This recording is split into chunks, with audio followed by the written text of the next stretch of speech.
The Adventures of Sherlock Holmes by Sir Arthur Conan Doyle.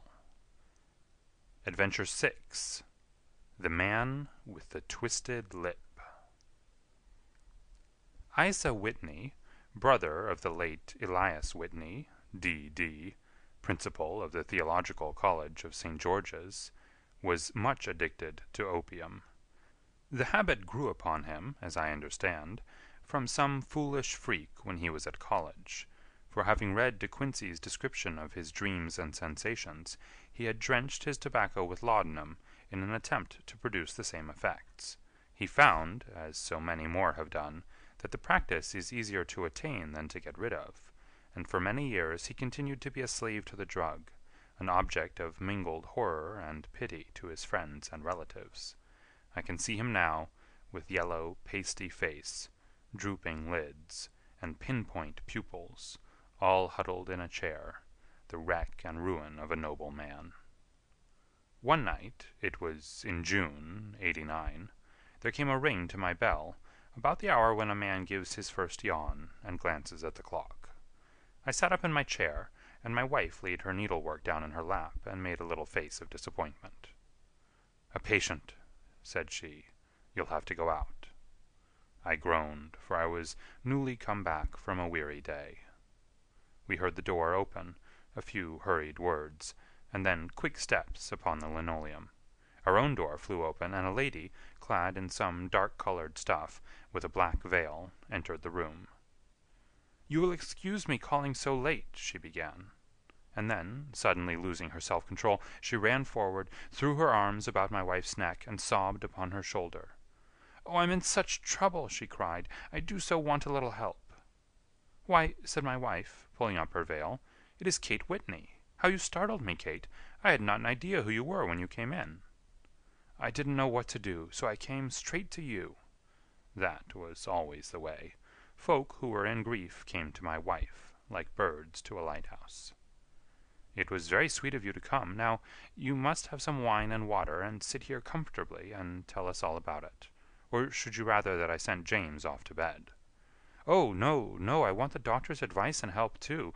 It's about Isa. He has not been home for 2 days. I'm so frightened about him."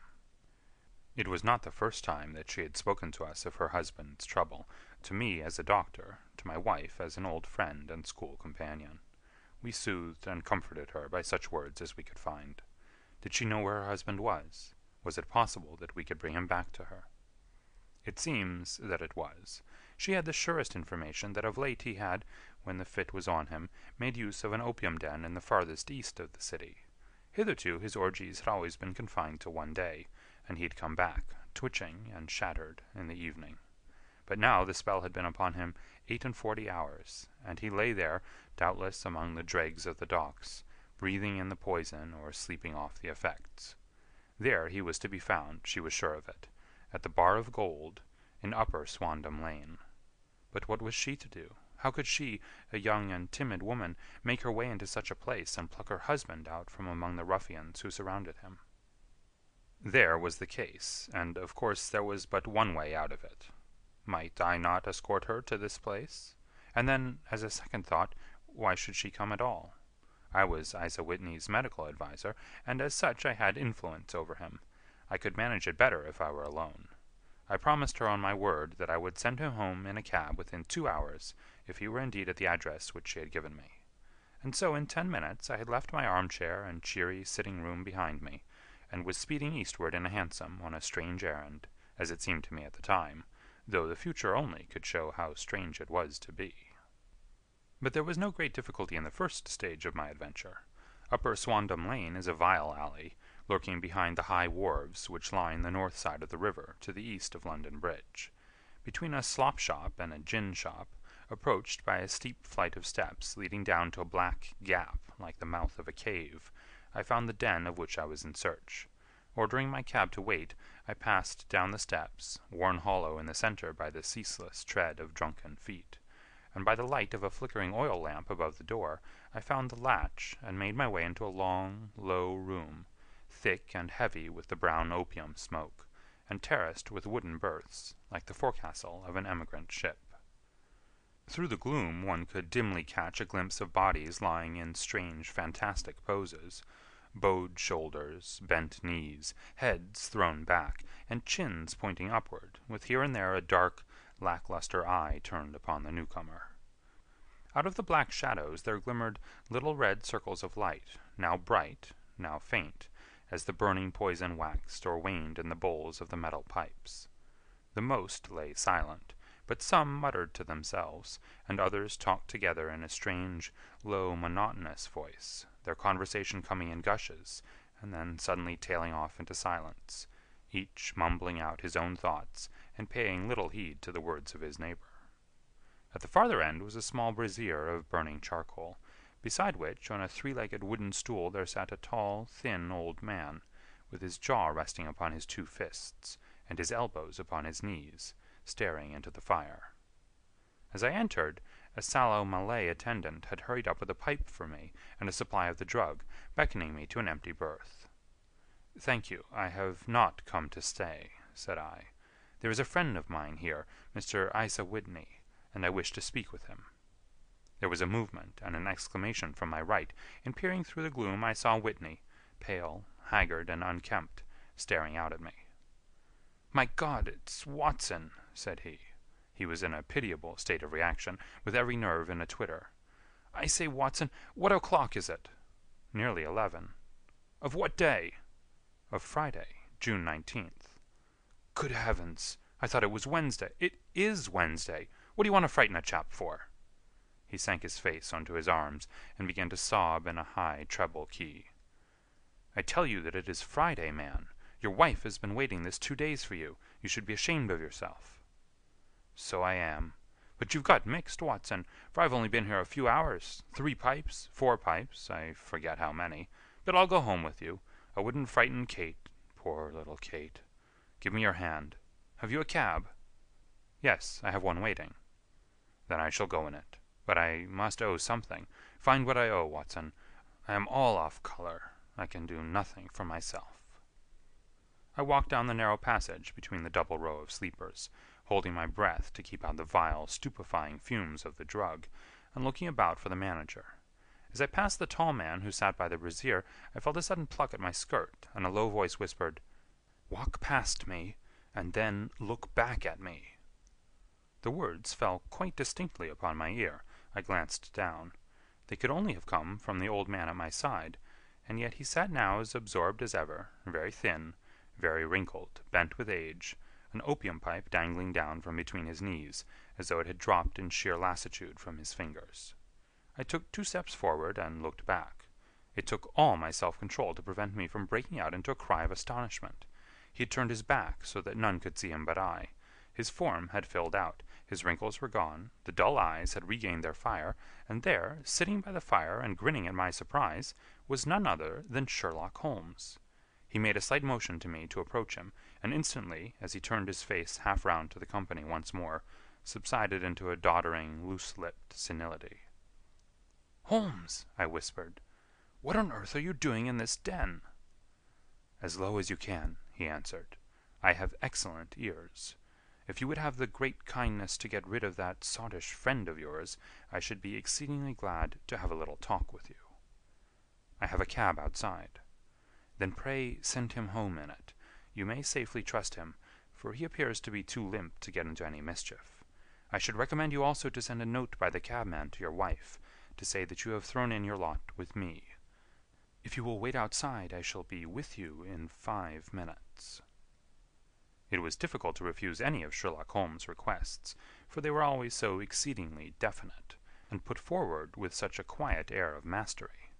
I felt, however, that when Whitney was once confined in the cab, my mission was practically accomplished, and for the rest I could not wish anything better than to be associated with my friend in one of those singular adventures which were the normal condition of his existence.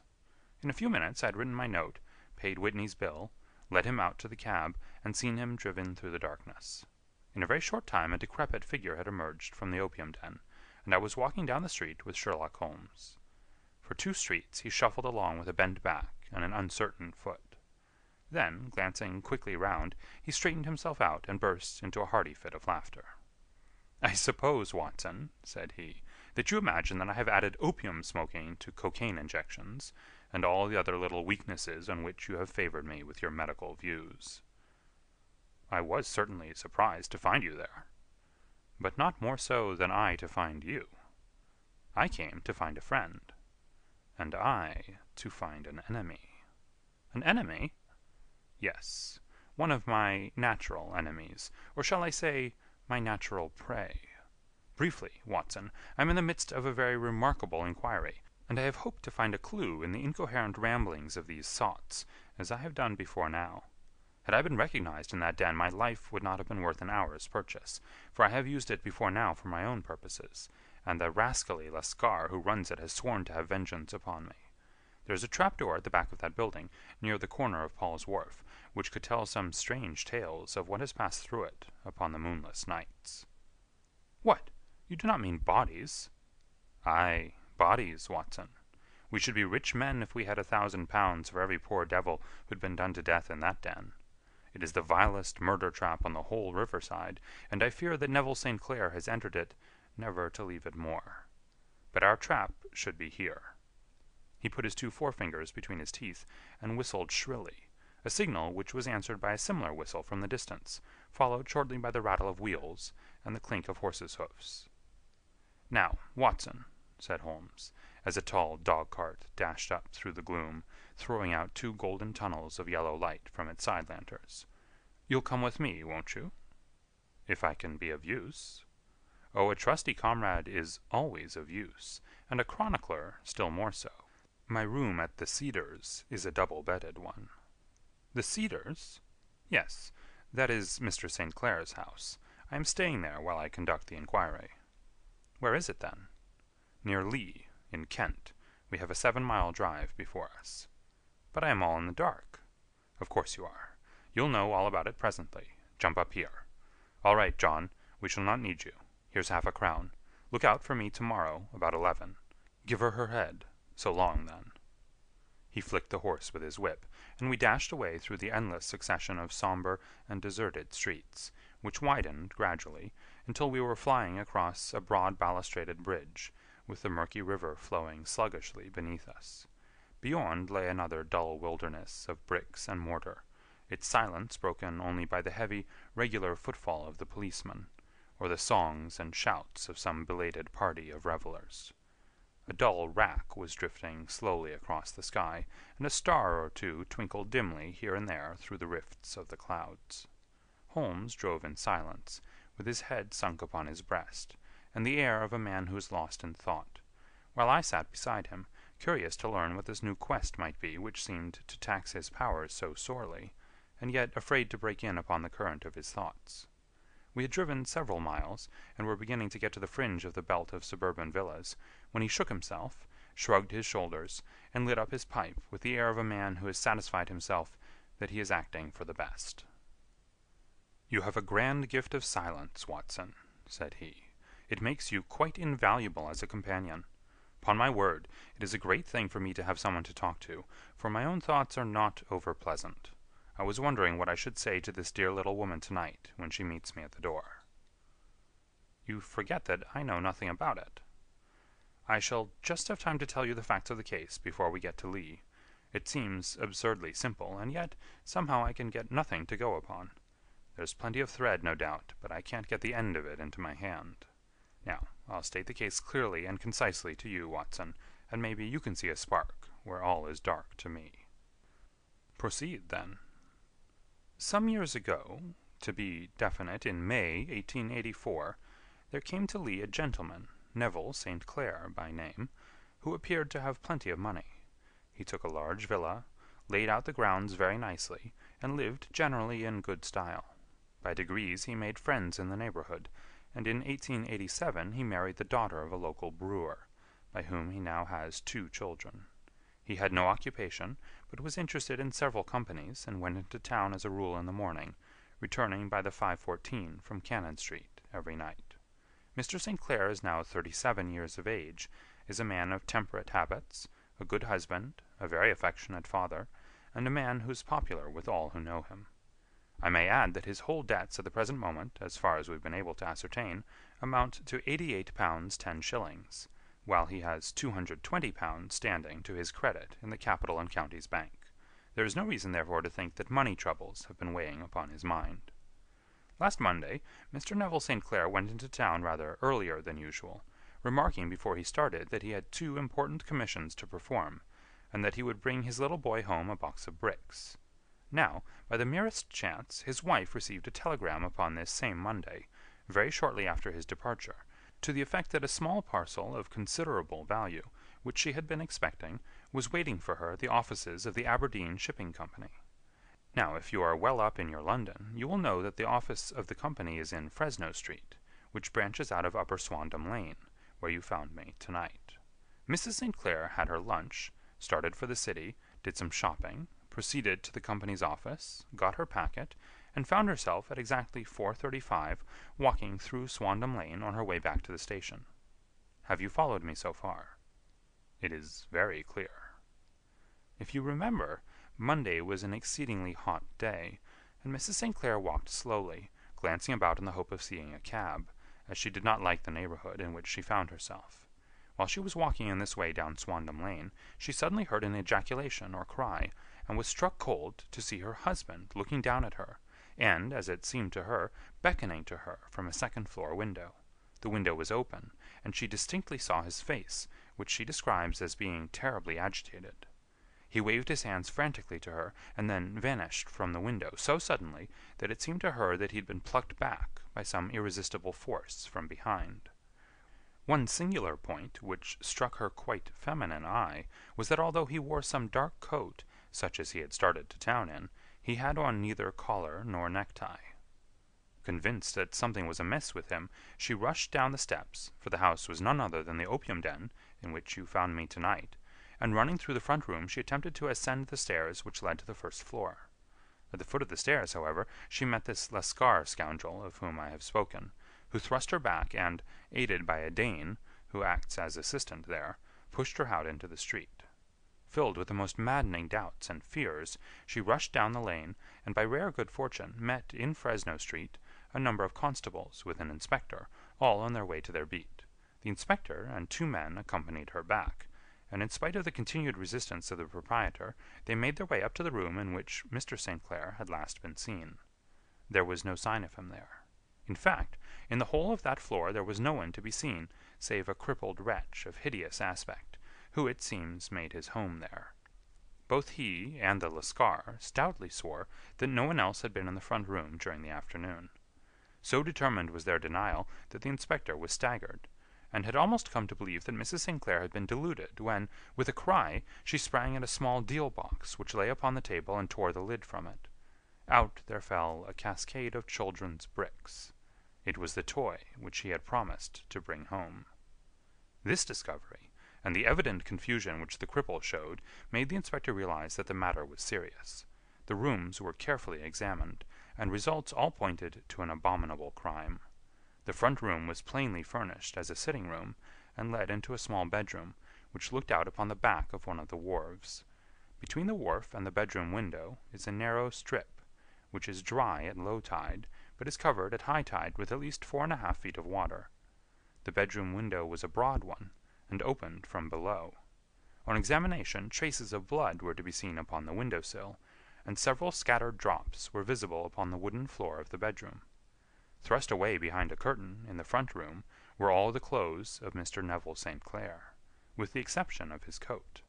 His boots, his socks, his hat, and his watch, all were there. There were no signs of violence upon any of these garments, and there were no other traces of Mr. Neville St. Clair. Out of the window he must apparently have gone, for no other exit could be discovered, and the ominous bloodstains upon the sill gave little promise that he could save himself by swimming, for the tide was at its very highest at the moment of the tragedy. And now as to the villains who seemed to be immediately implicated in the matter. The Lascar was known to be a man of the vilest antecedents, but as, by Mrs. St. Clair's story, he was known to have been at the foot of the stair within a very few seconds of her husband's appearance at the window, he could hardly have been more than an accessory to the crime. His defense was one of absolute ignorance, and he protested that he had no knowledge as to the doings of Hugh Boone, his lodger, and that he could not account in any way for the presence of the missing gentleman's clothes. So much for the Lascar manager. Now for this sinister cripple who lives upon the second floor of the opium den, and who was certainly the last human being whose eyes rested upon Neville St. Clair. His name is Hugh Boone, and his hideous face is one which is familiar to every man who goes much to the city. He is a professional beggar, though in order to avoid the police regulations, he pretends to a small trade in wax vestas. Some little distance down Threadneedle Street, upon the left-hand side, there is, as you may have remarked, a small angle in the wall. Here it is that this creature takes his daily seat, cross-legged with his tiny stock of matches on his lap, and as he is a piteous spectacle, a small rain of charity descends into the greasy leather cap which lies upon the pavement beside him. I have watched the fellow more than once before ever I thought of making his professional acquaintance, and I have been surprised at the harvest which he has reaped in a short time. His appearance, you see, is so remarkable that no one can pass him without observing him. A shock of orange hair, a pale face disfigured by a horrible scar, which by its contraction has turned up the outer edges of his upper lip, a bulldog chin, and a pair of very penetrating dark eyes, which present a singular contrast to the color of his hair, all mark him out from amid the common crowd of mendicants, and so too does his wit, for he is ever ready with a reply to any piece of chaff which may be thrown at him by the passers-by. This is the man whom we now learn to have been the lodger at the opium den, and to have been the last man to see the gentleman of whom we are in quest. But a cripple, said I, what could he have done single-handed against a man in the prime of life? He is a cripple in the sense that he walks with a limp, but in other respects he appears to be a powerful and well-nurtured man. Surely your medical experience would tell you, Watson, that weakness in one limb is often compensated for by exceptional strength in the others. Pray, continue your narrative. Mrs. St. Clair had fainted at the sight of the blood upon the window, and she was escorted home in a cab by the police, as her presence could be of no help to them in their investigations. Inspector Barton, who had charge of the case, made a very careful examination of the premises, but without finding anything which threw any light upon the matter. One mistake had been made in not arresting Boone instantly, as he was allowed some few minutes during which he might have communicated with his friend the Lascar. But this fault was soon remedied, and he was seized and searched, without anything being found which could incriminate him. There were, it is true, some blood-stains upon his right shirt-sleeve, but he pointed to his ring finger, which had been cut near the nail, and explained that the bleeding came from there, adding that he had been to the window not long before, and that the stains which had been observed there came doubtless from the same source. He denied strenuously having ever seen Mr. Neville St. Clair, and swore that the presence of the clothes in his room was as much a mystery to him as to the police. As to Mrs. St. Clair's assertion that she had actually seen her husband at the window, he declared that she must have been either mad or dreaming. He was removed, loudly protesting, to the police station, while the inspector remained upon the premises in the hope that the ebbing tide might afford some fresh clue. And it did, though they hardly found upon the mud-bank what they had feared to find. It was Neville St. Clair's coat, and not Neville St. Clair, which lay uncovered as the tide receded. And what do you think they found in the pockets? I cannot imagine. No, I don't think you would guess. Every pocket stuffed with pennies and halfpennies, 421 pennies and 270 halfpennies. It was no wonder that it had not been swept away by the tide. But a human body is a different matter. There was a fierce eddy between the wharf and the house. It seemed likely enough that the weighted coat had remained when the stripped body had been sucked away into the river. But I understand that all the other clothes were found in the room. Would the body be dressed in a coat alone? No, sir, but the facts might be met speciously enough. Suppose that this man Boone had thrust Neville St. Clair through the window. There's no human eye which could have seen the deed. What would he do then? It would of course instantly strike him that he must get rid of the telltale garments. He would seize the coat then, and be in the act of throwing it out, when it would occur to him that it would swim and not sink. He has little time, for he has heard the scuffle downstairs when the wife tried to force her way up, and perhaps he's already heard from his Lascar confederate that the police are hurrying up the street. There's not an instant to be lost. He rushes to some secret hoard, where he has accumulated the fruits of his beggary, and he stuffs all the coins upon which he can lay his hands into the pockets to make sure of the coat's sinking. He throws it out, and would have done the same thing with the other garments, had not he heard the rush of steps below, and only just had time to close the window when the police appeared. It certainly sounds feasible. Well, we will take it as a working hypothesis, for want of a better. Boone, as I have told you, was arrested and taken to the station, but it could not be shown that there had ever before been anything against him.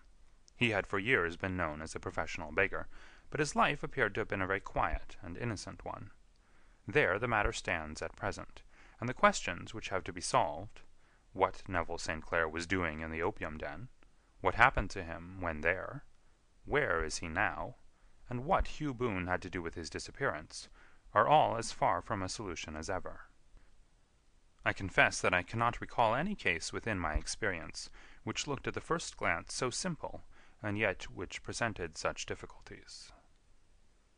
While Sherlock Holmes had been detailing this singular series of events, we had been whirling through the outskirts of the great town until the last straggling houses had been left behind, and we rattled along with a country hedge upon either side of us.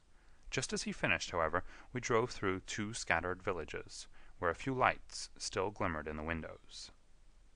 "We are on the outskirts of Lee," said my companion. "We have touched on 3 English counties in our short drive, starting in Middlesex, passing over an angle of Surrey, and ending in Kent. See that light among the trees? That is the Cedars, and beside that lamp sits a woman whose anxious ears have already, I have little doubt, caught the clink of our horses' feet." "But why are you not conducting the case from Baker Street?" I asked. "Because there are many inquiries which must be made out here. Mrs. St. Clair has most kindly put 2 rooms at my disposal, and you may rest assured that she will have nothing but a welcome from my friend and colleague. I hate to meet her, Watson, when I have no news of her husband. Here we are. Whoa there! Whoa!" We had pulled up in front of a large villa, which stood within its own grounds. A stable boy had run out to the horse's head, and springing down, I followed Holmes up the small, winding gravel drive which led to the house. As we approached, the door flew open, and a little blonde woman stood in the opening, clad in some sort of light mousseline de soie, with a touch of fluffy pink chiffon at her neck and wrists. She stood with her figure outlined against the flood of light, one hand upon the door, one half raised in her eagerness, her body slightly bent, her head and face protruded, with eager eyes and parted lips, a standing question. "Well?" she cried. "Well?" And then, seeing that there were 2 of us, she gave a cry of hope, which sank into a groan as she saw that my companion shook his head and shrugged his shoulders. "No good news?" "None." "No bad?" "No." "Thank God for that.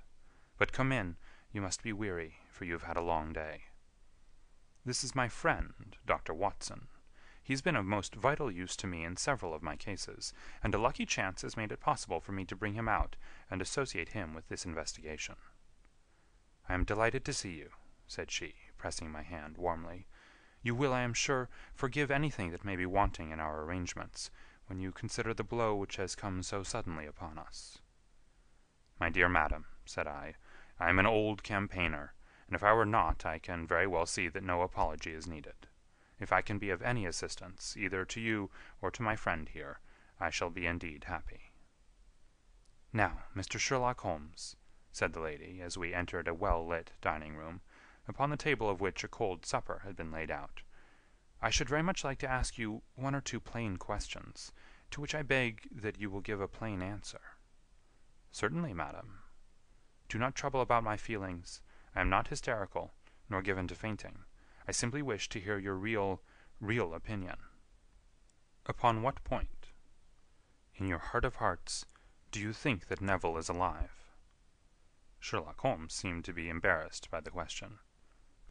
"Frankly, now," she repeated, standing upon the rug and looking keenly down at him as he leaned back in a basket chair. "Frankly, then, madam, I do not." "You think that he is dead?" "I do." Murdered? I don't say that. Perhaps. And on what day did he meet his death? On Monday. Then perhaps, Mr. Holmes, you will be good enough to explain how it is that I have received a letter from him today. Sherlock Holmes sprang out of his chair as if he'd been galvanized. What? He roared. Yes, today. She stood smiling, holding up a little slip of paper in the air. May I see it? Certainly. He snatched it from her in his eagerness, and smoothing it out upon the table, he drew over the lamp and examined it intently. I had left my chair and was gazing at it over his shoulder. The envelope was a very coarse one, and was stamped with the Gravesend postmark, and with the date of that very day, or rather of the day before, for it was considerably after midnight. Coarse writing, murmured Holmes. Surely this is not your husband's writing, madam? No, but the enclosure is. I perceive also that whoever addressed the envelope had to go and inquire as to the address. How can you tell that? The name, you see, is in perfectly black ink, which has dried itself. The rest is of the grayish color, which shows that blotting paper has been used. If it had been written straight off, and then blotted, none would be of a deep black shade. This man has written the name, and there has then been a pause before he wrote the address, which can only mean that he was not familiar with it. It is, of course, a trifle, but there is nothing so important as trifles. Let us now see the letter. Ha! There's been an enclosure here. Yes, there was a ring, his signet ring. And you are sure that this is your husband's hand? One of his hands? One? His hand when he wrote hurriedly. It is very unlike his usual writing, and yet I know it well. Dearest, do not be frightened. All will come well. There is a huge error which it may take some little time to rectify. Wait in patience. Neville.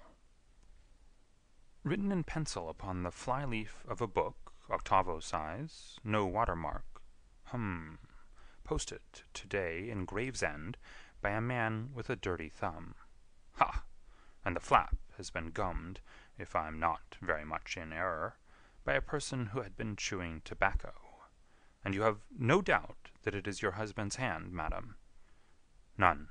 Neville wrote those words. And they were posted today at Gravesend. Well, Mrs. St. Clair, the clouds lighten, though I should not venture to say that the danger is over. But he must be alive, Mr. Holmes. Unless this is a clever forgery to put us on the wrong scent. The ring, after all, proves nothing. It may have been taken from him. No, it is his very own writing. Very well. It may, however, have been written on Monday and only posted today. That is possible. If so, much may have happened between. Oh, but you must not discourage me, Mr. Holmes. I know that all is well with him. There is so keen a sympathy between us that I should know if evil came upon him. On the very day that I saw him last, he cut himself in the bedroom, and yet I, in the dining-room, rushed upstairs instantly with the utmost certainty that something had happened. Do you think that I would respond to such a trifle, and yet be ignorant of his death? I have seen too much not to know that the impression of a woman may be more valuable than the conclusion of an analytical reasoner.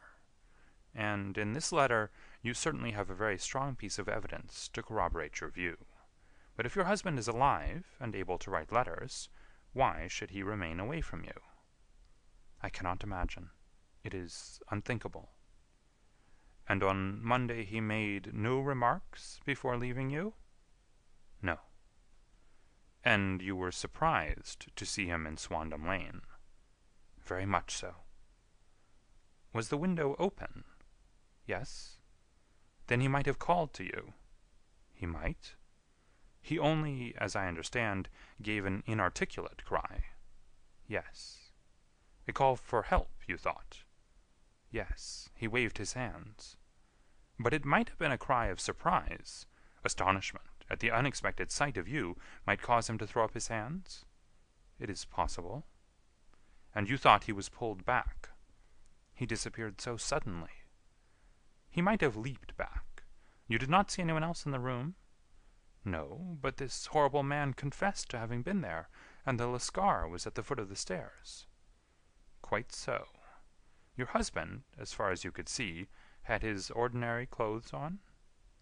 But without his collar or tie. I distinctly saw his bare throat.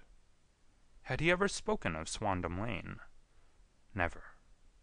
Had he ever showed any signs of having taken opium? Never. Thank you, Mrs. St. Clair. Those are the principal points about which I wished to be absolutely clear. We shall now have a little supper, and then retire, for we may have a very busy day tomorrow. A large and comfortable double-bedded room had been placed at our disposal, and I was quickly between the sheets, for I was weary after my night of adventure. Sherlock Holmes was a man, however, who, when he had an unsolved problem upon his mind, would go for days, and even for a week, without rest, turning it over, rearranging his facts, looking at it from every point of view, until he had either fathomed it, or convinced himself that his data were insufficient. It was soon evident to me that he was now preparing for an all-night sitting. He took off his coat and waistcoat, put on a large blue dressing-gown, and then wandered about the room collecting pillows from his bed, and cushions from the sofa and armchairs. With these he constructed a sort of Eastern divan, upon which he perched himself, cross-legged, with an ounce of shag tobacco and a box of matches laid out in front of him. In the dim light of the lamp I saw him sitting there, an old briar pipe between his lips, his eyes fixed vacantly upon the corner of the ceiling, the blue smoke curling up from him, silent, motionless, with the light shining upon his strong-set, aquiline features. So he sat as I dropped off to sleep, and so he sat when a sudden ejaculation caused me to wake up, and I found the summer sun shining into the apartment. The pipe was still between his lips, the smoke still curled upward, and the room was full of a dense tobacco haze, but nothing remained of the heap of shag which I had seen upon the previous night. "Awake, Watson?" he asked. "Yes." "Game for a morning drive?" "Certainly." "Then dress. No one is stirring yet, but I know where the stable-boy sleeps, and we shall soon have the trap out." He chuckled to himself as he spoke, his eyes twinkled, and he seemed a different man to the sombre thinker of the previous night. As I dressed, I glanced at my watch. It was no wonder that no one was stirring. It was 25 minutes past 4. I'd hardly finished when Holmes returned with the news that the boy was putting in the horse. "I want to test a little theory of mine," said he, pulling on his boots. "I think, Watson, that you are now standing in the presence of one of the most absolute fools in Europe. I deserve to be kicked from here to Charing Cross, but I think I have the key of the affair now." "And where is it?" I asked, smiling. "In the bathroom," he answered. "Oh, yes, I'm not joking," he continued, seeing my look of incredulity. "I have just been there, and I have taken it out, and I have got it in this Gladstone bag. Come on, my boy, and we shall see whether it will not fit the lock." We made our way downstairs as quietly as possible, and out into the bright morning sunshine. In the road stood our horse and trap, with the half-clad stable-boy waiting at the head. We both sprang in, and away we dashed down the London road. A few country carts were stirring, bearing in vegetables to the metropolis, but the lines of villas on either side were as silent and lifeless as some city in a dream. "It has been in some points a singular case," said Holmes, flicking the horse on into a gallop. "I confess that I have been as blind as a mole, but it is better to learn wisdom late than never to learn it at all." In town, the earliest risers were just beginning to look sleepily from their windows as we drove through the streets of the Surrey side. Passing down the Waterloo Bridge Road, we crossed over the river, and dashing up Wellington Street wheeled sharply to the right, and found ourselves in Bow Street. Sherlock Holmes was well known to the force, and the two constables at the door saluted him. One of them held the horse's head, while the other led us in. "Who's on duty?" asked Holmes. "Inspector Bradstreet, sir." "Ah, Bradstreet, how are you?" A tall, stout official had come down the stone-flagged passage, in a peaked cap and frogged jacket. "I wish to have a quiet word with you, Bradstreet." "Certainly, Mr. Holmes. Step into my room here." It was a small, office-like room, with a huge ledger upon the table and a telephone projecting from the wall. The inspector sat down at his desk. "What can I do for you, Mr. Holmes?" "I called about that beggarman, Boone, the one who was charged with being concerned in the disappearance of Mr. Neville St. Clair, of Lee." "Yes, he was brought up and remanded for further inquiries." "So I heard. You have him here?" "In the cells." "Is he quiet?" "Oh, he gives no trouble. But he's a dirty scoundrel." "Dirty?" "Yes, it's all we can do to make him wash his hands, and his face is as black as a tinker's. Well, when once his case has been settled, he will have a regular prison bath, and I think if you saw him you would agree with me that he needed it." "I should like to see him very much." "Would you? That's easily done. Come this way. You can leave your bag." "No, I think that I'll take it." "Very good. Come this way, if you please." He led us down a passage, opened a barred door, passed down a winding stair, and brought us to a whitewashed corridor with a line of doors on each side. "The third on the right is his," said the inspector. "Here it is." He quietly shot back a panel in the upper part of the door and glanced through. "He's asleep," said he. "You can see him very well." We both put our eyes to the grating. The prisoner lay with his face towards us, in a very deep sleep, breathing slowly and heavily. He was a middle-sized man, coarsely clad as became his calling, with a colored shirt protruding through the rent in his tattered coat. He was, as the inspector had said, extremely dirty, but the grime which covered his face could not conceal its repulsive ugliness.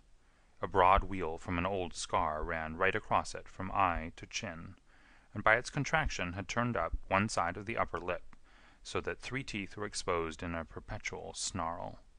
A shock of very bright red hair grew low over his eyes and forehead. "He's a beauty, isn't he?" said the inspector. "He certainly needs a wash," remarked Holmes. "I had an idea that he might, and I took the liberty of bringing the tools with me." He opened the Gladstone bag as he spoke, and took out, to my astonishment, a very large bath sponge. You're a funny one," chuckled the inspector. "Now, if you will have the great goodness to open that door very quietly, we will soon make him cut a much more respectable figure." "Well, I don't know why not," said the inspector. "He doesn't look a credit to the Bow Street cells, does he?" He slipped his key into the lock, and we all very quietly entered the cell. The sleeper half turned, and then settled down once more into a deep slumber. Holmes stooped to the water jug, moistened his sponge, and then rubbed it twice vigorously across and down the prisoner's face. "Let me introduce you," he shouted, "to Mr. Neville St. Clair, of Lee, in the county of Kent." Never in my life have I seen such a sight. The man's face peeled off under the sponge like the bark from a tree. Gone was the coarse brown tint. Gone, too, was the horrid scar which had seamed it across, and the twisted lip which had given the repulsive sneer to the face. A twitch brought away the tangled red hair, and there, sitting up in his bed, was a pale, sad-faced, refined-looking man, black-haired and smooth-skinned, rubbing his eyes and staring about him with sleepy bewilderment. Then, suddenly realizing the exposure, he broke into a scream and threw himself down with his face to the pillow. "Great heavens!" cried the inspector. "It is, indeed, the missing man. I know him from the photograph." The prisoner turned with the reckless air of a man who abandons himself to his destiny. "Be it so," said he. "And pray, what am I charged with?" "With making away with Mr. Neville St—" "Oh, come, you can't be charged with that unless they make a case of attempted suicide of it," said the inspector with a grin. "Well, I've been 27 years in the force, but this really takes the cake." "If I am Mr. Neville St. Clair, then it is obvious that no crime has been committed, and that therefore I am illegally detained." "No crime, but a very great error has been committed," said Holmes. "You would have done better to have trusted your wife." "It was not the wife, it was the children," groaned the prisoner. "God help me, I would not have them ashamed of their father. My God, what an exposure! What can I do?" Sherlock Holmes sat down beside him on the couch and patted him kindly on the shoulder. "If you leave it to a court of law to clear the matter up," said he, "of course you can hardly avoid publicity. On the other hand, if you convince the police authorities that there is no possible case against you, I do not know that there is any reason that the details should find their way into the papers. Inspector Bradstreet would, I am sure, make notes upon anything which you might tell us, and submit it to the proper authorities. The case would then never go into court at all." "God bless you!" cried the prisoner, passionately. "I would have endured imprisonment, aye, even execution, rather than have left my miserable secret as a family blot to my children. You are the first who have ever heard my story. My father was a schoolmaster in Chesterfield, where I received an excellent education. I travelled in my youth, took to the stage, and finally became a reporter on an evening paper in London. One day my editor wished to have a series of articles upon begging in the metropolis, and I volunteered to supply them. There was the point from which all my adventures started. It was only by trying begging as an amateur that I could get the facts upon which to base my articles. When an actor, I had, of course, learned all the secrets of making up, and had been famous in the green room for my skill. I took advantage now of my attainments. I painted my face, and to make myself as pitiable as possible, I made a good scar, and fixed one side of my lip in a twist by the aid of a small slip of flesh-colored plaster. Then, with a red head of hair, and an appropriate dress, I took my station in the business part of the city, ostensibly as a match-seller, but really as a beggar. For 7 hours I plied my trade, and when I returned home in the evening I found to my surprise that I had received no less than 26 shillings and fourpence. I wrote my articles, and thought little more of the matter, until some time later I backed a bill for a friend, and had a writ served upon me for £25.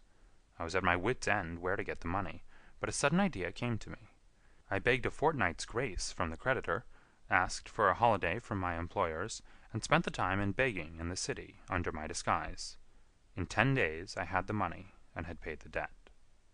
Well, you can imagine how hard it was to settle down to arduous work at £2 a week, when I knew that I could earn as much in a day by smearing my face with a little paint, laying my cap on the ground, and sitting still. It was a long fight between my pride and the money, but the dollars won at last, and I threw up reporting and sat day after day in the corner which I had first chosen, inspiring pity by my ghastly face, and filling my pockets with coppers. Only one man knew my secret. He was the keeper of a low den in which I used to lodge in Swandam Lane, where I could every morning emerge as a squalid beggar, and in the evenings transform myself into a well-dressed man about town. This fellow, a Lascar, was well paid by me for his rooms, so that I knew that my secret was safe in his possession.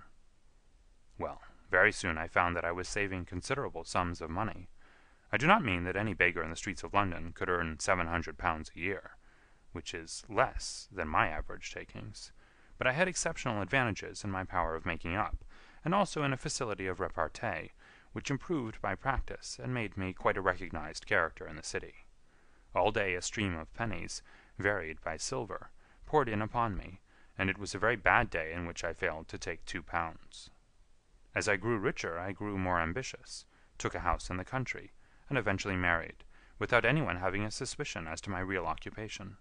My dear wife knew that I had business in the city. She little knew what.